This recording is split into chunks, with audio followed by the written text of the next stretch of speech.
I suppose you have heard the legend that represents opportunity as a capricious lady who knocks on every door but once. And if that door isn't opened quickly, she passes on, never to return. That is as it should be.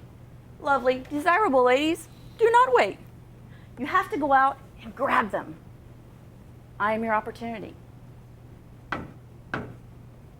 I am knocking at your door. I want to be adopted. The legend doesn't say what you are to do when several beautiful opportunities present themselves at the same door. I suppose you must choose the one you love best. I hope you will adopt me. I am the youngest here, but what I have to offer is full of splendid opportunities for service. The American Foundation for the Blind is only 4 years old. It grew out of the imperative needs of the blind and was brought into existence by the sightless themselves. It is both national and international in scope and in importance. It represents the best and most enlightened thought on our subject that has been reached so far. Its object is to make the lives of the blind more worthwhile everywhere by increasing their economic value and giving them the joy of normal activity. Try to imagine how all of you would feel if you were suddenly stricken blind today. Picture yourself stumbling and groping at noonday as if it were nighttime. Your work, your independence, gone. In this dark world, wouldn't you be glad if a friend took you by the hand and said, "Come with me, and I will show you how to do some of the things you used to do when you could see"? The American Foundation is going to be just that kind of friend to the blind in this country if seeing people will give it the support it must have. You have all heard how through a little word dropped from the fingers of another, a ray of light from another soul touched the darkness of my mind, and I found myself, I found the world, and I found God. It is because my teacher learned about me and broke through the dark, silent imprisonment which held me that I am able to work for myself and for others. My friends, you see, the gift without the sympathy and the interest of the giver is empty. If you care, if we can make the people of this great country care, the blind will indeed triumph over blindness. The opportunity I bring you, fellow Lions, is this: to foster and sponsor the work of the American Foundation for the Blind. Will you not help me to hasten the day when there shall be no preventable blindness? No little blind, deaf child untaught? No blind man or woman left unaided? I appeal to you, Lions, you who have your sight, your hearing, you who are strong and brave and kind. Will you not constitute yourselves Knights of the Blind in this crusade against darkness?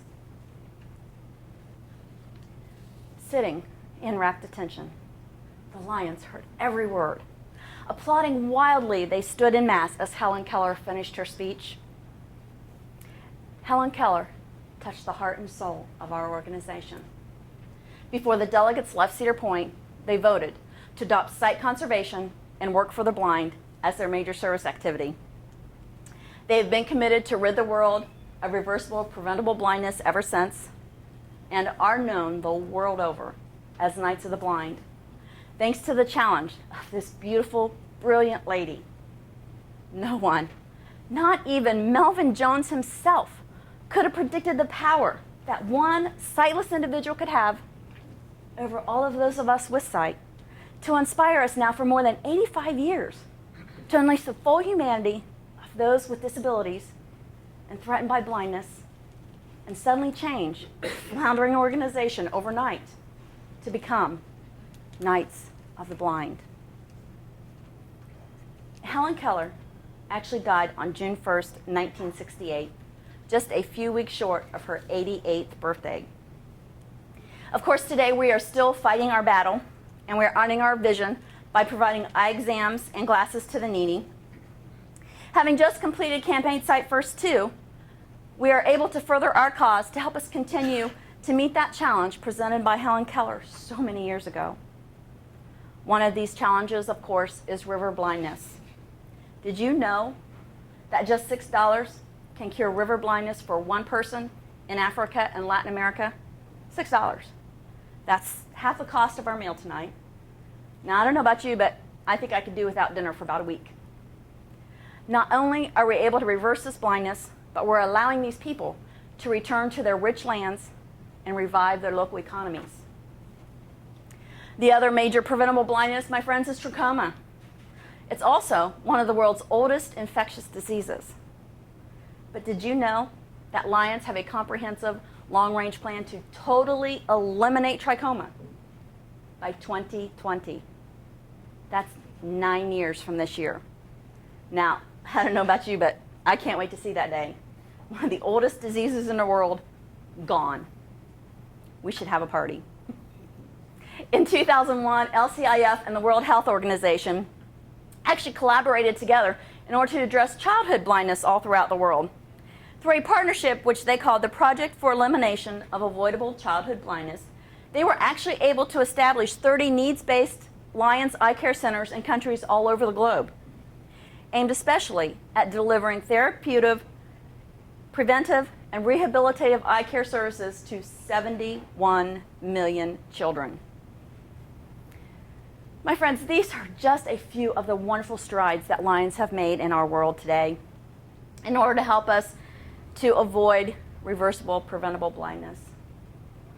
Not to mention the many things that Lions clubs around the world do for those without sight in order to help them live a better, more normal, healthy, and active life. Of course, in Ohio, we donate to pilot dogs, eye banks, and eye research centers in order to help the blind in our local areas and around the world. But you know what? We're also not all sighted Lions anymore.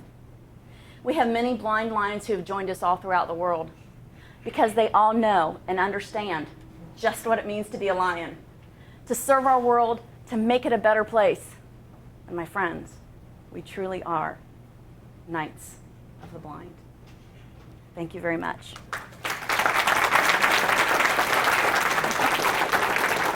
Oh my, thank you.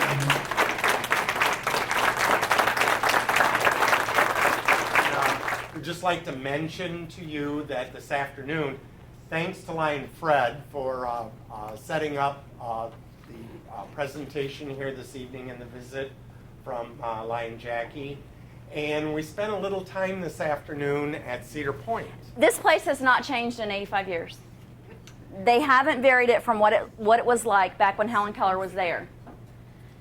To go up on that stage, to stand probably where Helen Keller stood 85 years ago, to present a speech to almost 7,500 men who were in the auditorium, to get them to vary their opinion one way, to serve the blind, was absolutely incredible. I think I had chills running up and down my spine the whole time we were in this place. It's huge. And when you just look at it, you can picture it being 85 years ago. And you can picture everyone that was in this auditorium. And to think that this lady who had no sight and no hearing could step up on this stage and get 7,500 Lions to change their opinion on what they wanted to support. It's absolutely incredible. All I can say is, wow. And I was totally speechless many times.